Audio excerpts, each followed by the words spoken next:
Today I'm going to be talking about the Cold War in 15 events. First, I'm going to be discussing the long-term causes of the Cold War. So following World War II, the Democratic United States and the Communist Soviet Union became involved in a political clash known as the Cold War. The rivalry caused concerns in the United States that communists inside America were working as Soviet spies and were a threat to U.S. security. Western democracies had always been hostile to the idea of a communist state. Domestic fears of communism erupted into the Red Scare, which was a promotion of widespread fear about the potential rise of communism. In America, there was hostility on the Soviet side as well. The Red Scare is significant because it is when the U.S. went out of their minds for fear of the spread of communism. Many lives were ruined by unfounded allegations. The State Department claimed they had the names of over 200 communists. They targeted anyone who didn't agree with their views, and many victims lost their reputations and jobs. The crisis was very anti-American, as any views expressed by those would have fallen under freedom of speech, but the U.S. was persecuting anyone that disagreed with their views. And then in 1945, 2 years before the start of the Cold War, the destruction of the Japanese cities of Hiroshima and Nagasaki by American atomic weapons in August 1945 began an arms race between the United States and the Soviet Union. The United States used its first atomic bomb, and because the U.S. had possession of the bomb, that meant they would have more control on foreign policy. At the time, the U.S. had an alliance with the Soviet Union that had been crucial to the defeat of Nazi Germany. The fact that Harry Truman did not inform Stalin of his intent to use nuclear weapons had a devastating effect on the relationship between the two countries. Stalin was offended, and his suspicions towards the West intensified. This further compounded the mistrust and suspicions between the West and the Soviet Union.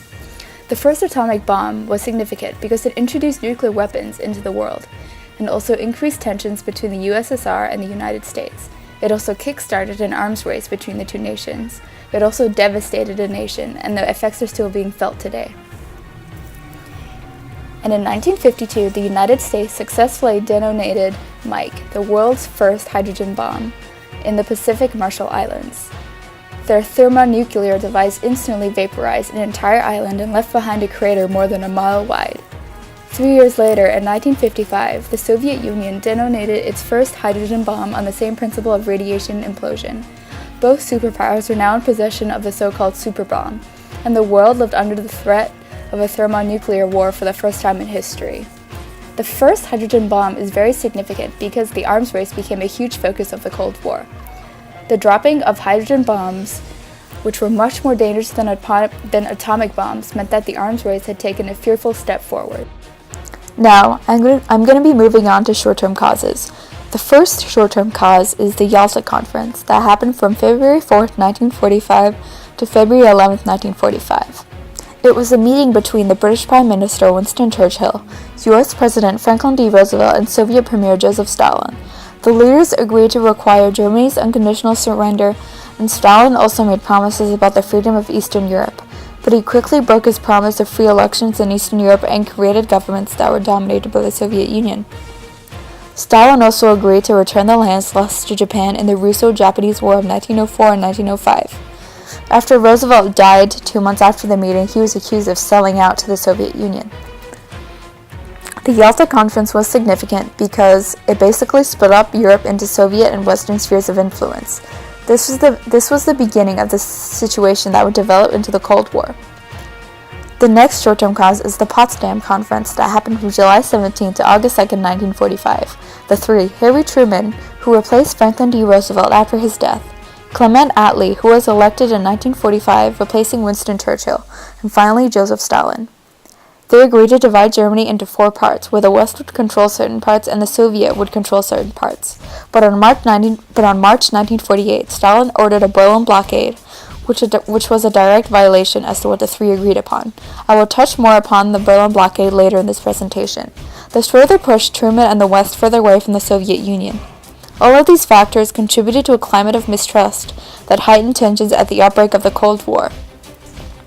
The Potsdam Conference was significant because it led to Germany breaking into 4 zones, where the United States, Britain, France, and the Soviet Union all controlled one part. This led to the Soviet Union controlling East Germany and implementing a communist government, while West Germany was controlled by Western nations and had a democratic government. and led to Germany being split until the end of the Cold War. The final short-term cause is the Truman Doctrine, which was drafted on March 12, 1947. This heightened suspicions between the United States and the Soviet Union. Harry Truman became president after the death of Franklin D. Roosevelt and implemented new policies with an understanding any of Roosevelt's policies. Roosevelt was determined to get along with the Soviet Union. Truman created the Truman Doctrine to counteract the political expansion of the USSR during the Cold War, and he wanted to contain communism. They saw communism as a threat and did not want communism to expand even further.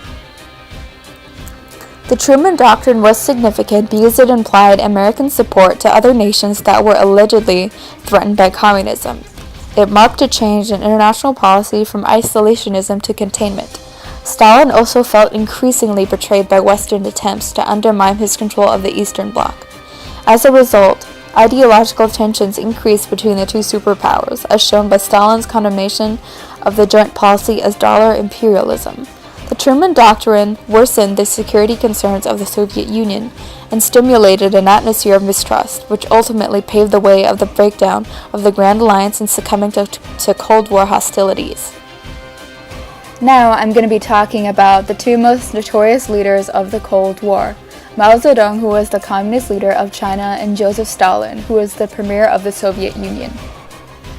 Mao Zedong led communist forces in China, and along with Vladimir Lenin and Joseph Stalin, Mao is considered one of the most significant communist figures during the Cold War.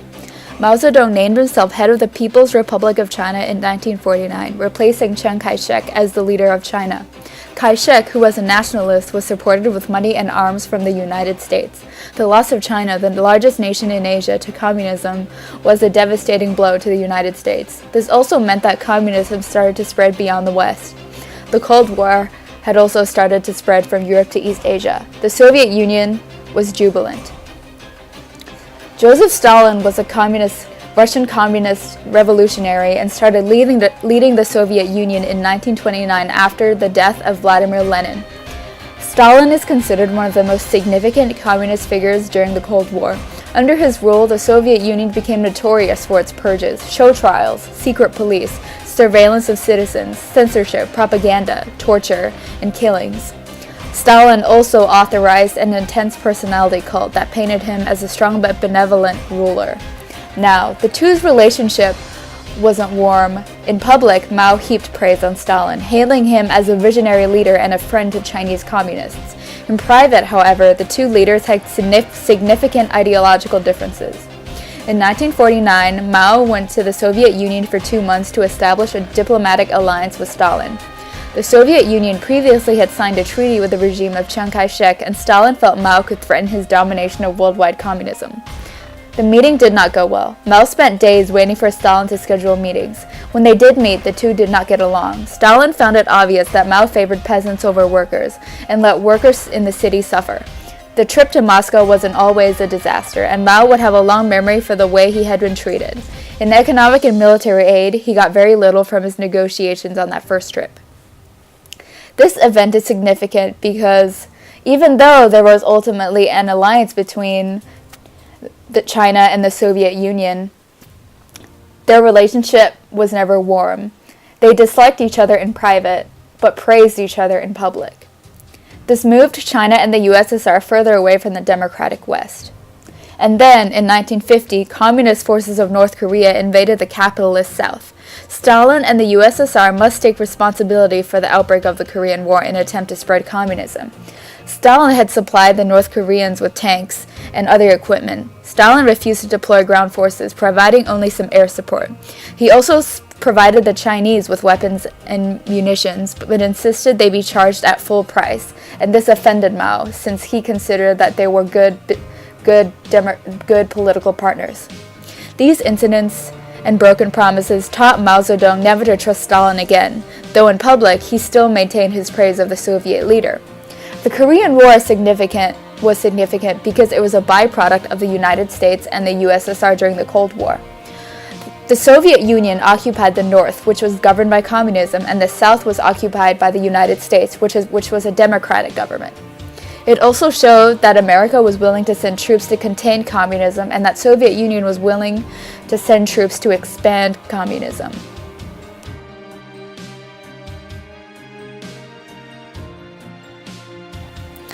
The Berlin blockade was an attempt in 1948 by the Soviet Union to limit the ability of the Western Allies to travel through Berlin.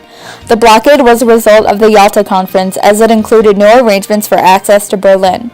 The relationship between the West and the Soviet Union was deteriorating rapidly, as reflected in Soviet hostility during the formation of the Marshall Plan and Western commitment in growing Western Germany into a capitalist society, separate from the Soviet Union, who was focused on growing Eastern Germany into a communist society. The Soviet Union also violated the Potsdam Agreement, and the Soviets withdrew from the Allied Control Council, which was a military occupation that governed zones in Germany and Austria after World War II. Guards started slowing entry of Western troops in Berlin, and later the West announced the creation of West Germany. The Soviets said that if Germany were to be split, then Berlin could no longer be the capital, so they stopped all travel between West Germany and Berlin. The Truman administration was convinced that losing Berlin would mean losing all of Germany. After a rejected military challenge, the Berlin airlift was initiated. Over the next 321 days, Western flyers made 272,000 flights into West Berlin, delivering thousands of tons of supplies every day. The effort gained wide public sympathy, and on May 12, 1949, the Soviets, concluding the blockade had failed, reopened the borders. East and West Germany were established as separate republics later that month. The Berlin blockade was based off of ideologies that communism was superior. This event was very significant because the Berlin blockade was the first major clash of the Cold War that overshadowed future conflict over the city of Berlin. It was also significant because it was Stalin's first attempt at making Germany entirely communist. The Great Leap Forward of 1958 to 1962 was Mao Zedong's attempt at modernizing China's economy so that it would rival the economy of the United States. The Great Leap Forward planned to develop agriculture and industry that was rooted in the ideology that communism was superior to capitalism, and Mao could prove that through a leap of economic expansion. Mao believed that the industry could only prosper if the workforce was well fed, and agricultural workers relied on industry workers to produce the tools needed for modernization. Because of this, China reformed into a series of communes. A commune typically fit 5,000 families, and people in a commune gave up their ownership of personal belongings like tools and pets. Everything was now owned by the commune. The people now worked for a commune and not for themselves. The commune provided all that everyone needed, like entertainment and food. Propaganda was also everywhere. As a result, grain and cotton showed an increase in production, and so did steel, coal, cement, and timber. In 1959, things started to go wrong. Political beliefs suddenly took over, and workers were asked to do things that were impossible to achieve. Chinese party officials would order impossible tasks, and if not completed or if the worker complained, the worker would be sent to prison under the charge bourgeois reactionary. As a result, quickly produced machinery quickly fell apart, and due to extremely long working hours, many workers were falling asleep at the job. Buildings that were constructed did not stand long and were flimsy. Many workers were also taken away from their fields, so food was not harvested. China was also hit by a slew of bad weather, which was crucial to harvesting. In some parts, starvation occurred, and around 20 million people died as a result. It became obvious in 1959 that the Great Leap Forward had failed. Mao admitted that problems had occurred in this period. However, he blamed the majority of these difficulties on bad weather and natural disasters. He admitted there had been policy errors too. This event is significant because it led to the Sino-Soviet split. After the death of Stalin, Mao thought of himself as the world's senior communist leader, since Khrushchev had given a speech denouncing Stalin. Mao Zedong thought this was an attack on them, as China had worked closely with Stalin in the years leading up to his death, and thought it was a betrayal of Stalin's legacy. The split between the USSR and China is known as the Sino-Soviet split. After the split, the U.S. attempted to warm up relations with improved trading relations to counter the Soviet Union. The split was a huge victory for the West. They started trading with China and ensured they would not attack the U.S. in the event of a war in Europe. Mao was also trying to replicate what Stalin did in the 1930s during the Great Purge, which was a brutal political campaign. He created gulag labor camps in order to boost industrialization, which is very similar as to what Mao did, and many people died in both situations. Now, moving on to fear, shock, and crisis. The Suez Crisis of October 1956. 2 years earlier, the Egyptian military began pressuring British troops to end their military presence. Soon after Gamal Abdel Nasser took control of Egypt in 1954, he wanted to modernize it by building the Aswan Dam. The United States and Britain initially agreed to provide Egypt with a loan, but later pulled out due to Nasser's ties with the Soviet Union. So, in order to pay for it, Nasser started charging money every time someone passed the canal, and forbidding the passage of British and French goods. Britain and France and Israel all planned to seize the canal, but the plan began to unravel when President Eisenhower of the United States threatened to withhold emergency loans from Britain. As a result of the crisis, Britain and France's influence as world powers weakened, and also as a result of the crisis, Egypt established itself as an independent nation. Egypt was also supplied with weapons by the Soviet Union, which amplified the USSR's influence on the Middle East. The Suez Crisis was very significant because it increased Soviet influence in Egypt. Egypt looked to the USSR in supplying weapons and equipment, and attempts to stop the Cold War from reaching the Middle East were ineffective. The Second Berlin Crisis that lasted from 1958 to 1961. On November 10, 1958, Soviet leader Nikita Khrushchev, who became leader after the death of Stalin in 1953, delivered a speech in which he demanded that the Western powers of the United States, Great Britain, and France pull their forces out of West Berlin within 6 months. He wanted Berlin to be a free, demilitarized city. Khrushchev declared that the Soviet Union would turn over control of all lines of communication with West Berlin to East Germany, meaning the Western powers would have access to West Berlin only when East Germany permitted it. This ultimatum sparked a 3-year crisis over the future of the city of Berlin that culminated in the 1961 building of the Berlin Wall. In response, the United States, United Kingdom, and France clearly expressed their strong determination to remain in and maintain their legal right of free access to West Berlin. The Soviet Union withdrew its deadline in May 1959, and the foreign ministers of the 4 countries spent 3 months meeting. They did not come to any major agreements. This event is very significant because it led to the construction of the Berlin Wall and a new understanding between the United States and the Soviet Union. The East German government, backed by the Soviet Union, began to build a barrier between East Berlin, the Soviet-occupied sector, and West Berlin. The United States did not intervene because the Soviet Union was exercising control over its sector.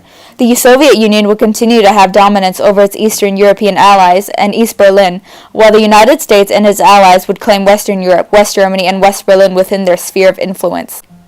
Now, moving on to consequences and implications of the Cold War. The collapse of the Soviet Union is a political consequence of the Cold War. After Stalin's death in 1953, Soviet leaders denounced his brutal policies but maintained the party's power. When Mikhail Gorbachev took control of the Soviet Union in 1985, he did so with the intention of revamping the country's economy and government. He dismantled the secret police and introduced economic restructuring in an attempt to begin mending relationships with Western European countries and the United States. He believed that a better Soviet economy depended on better relationships with the rest of the world, especially the United States. Even as the United States called the USSR the evil empire and launched a massive military buildup, Gorbachev vowed to bow out of the arms race. The first revolution took place in Poland in 1989, where non-communists demanded freer elections.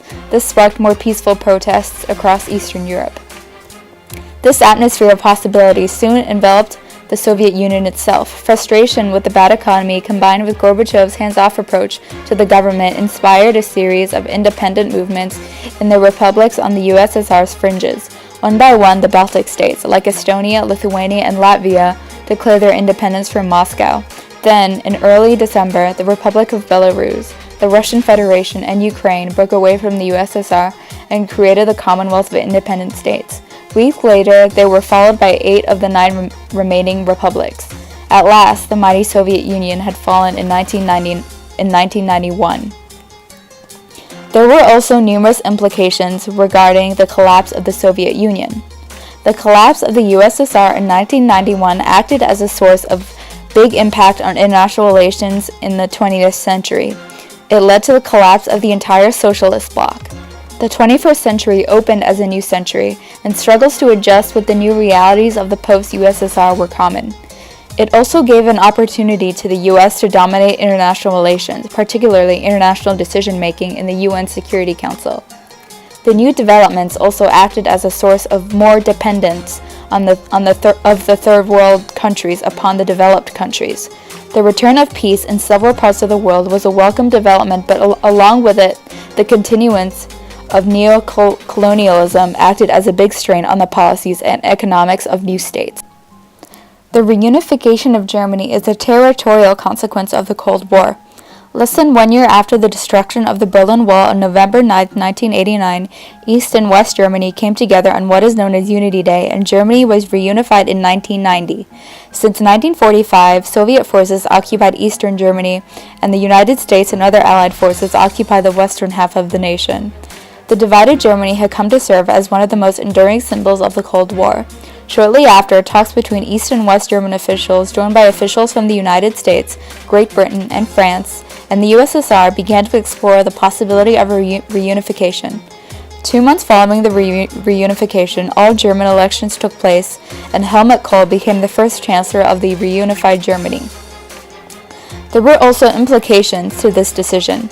Throughout Eastern Germany, many people believed that their standard of living would increase because of their view of West Germany capitalist society. With the introduction of the Deutsche Mark and the economic reform upon East Germany, much of the citizens were expecting the economy of East Germany to initially boost completely. The complete opposite effect occurred. The economy was greatly affected, and the government had to find ways in order to help its citizens and the economy. The creation of the European Union is an economic consequence of the Cold War. The European Union was created by the Maastricht Treaty on November 1, 1993. It's a political and economic union between European countries that sets policies concerning the members' economies, societies, laws, and to some extent security. Europe's post-war nations weren't just seeking peace. They were also after solutions to economic problems such as raw materials being in one country and the industry to process them in another. War had left Europe exhausted and the economy was in shambles, and the European Union was a solution to that. The European Union was created to help European nations figure out their economies and societies and laws. There were also implications. Since the superpowers carried much of the confrontational bias, both Russia and the United States ended up with substantial economic liabilities. Fact: the Cold War in 15 images.